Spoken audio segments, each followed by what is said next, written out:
Sister asked the question that why is it in Islam that music and dance are prohibited? First I'll come to music, then I'll go to the dance. As far as music is concerned, our beloved Prophet ﷺ said that the musical instruments, as a general rule, they are prohibited, except he gave permission for the duff. That's the one-sided open drum, called as duff or duffli.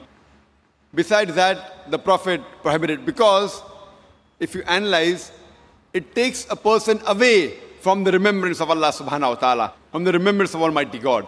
That's the reason when we hear these, film songs, whether it be Hindi, it may be Malayali or Tamil or whatever it is, you find that in these film songs, most of the words that are mentioned, they are far away from reality.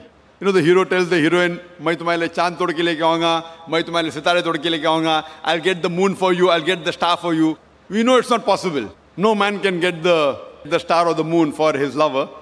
But yet, we keep on repeating because of the ambience, because of everything. So because of this, general rule is that the music does take a person away from Allah subhanahu wa ta'ala. That is the reason a beloved Prophet prohibited musical instruments except for duff. Or, as generally, with your voice. For example, when a person recites the Quran.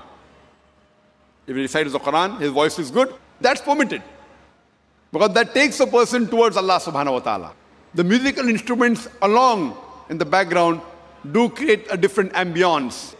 Otherwise, singing per se, it is mubah, optional, as long as the words of the song, they take you towards your Creator Allah subhanahu wa ta'ala.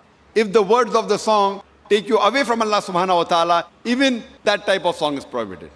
Now come to the second part. Why is dancing prohibited?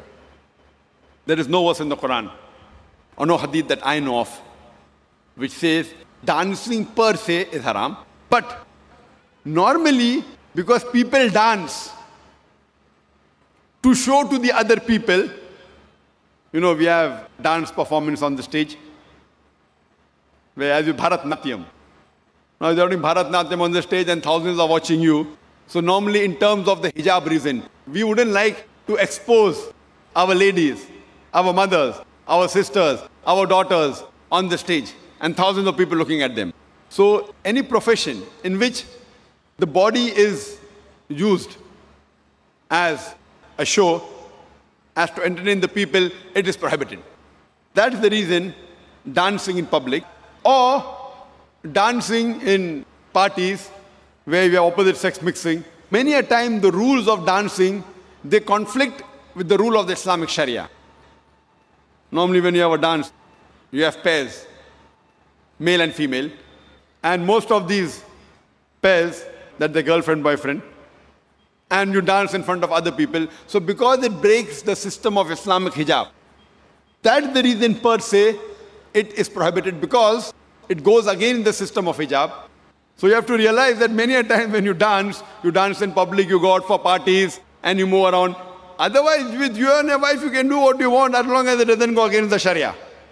Alone in closed doors, husband and wife, what they want to do, as long as it doesn't go against the rules of the Quran and Sahih Hadith, there's no problem.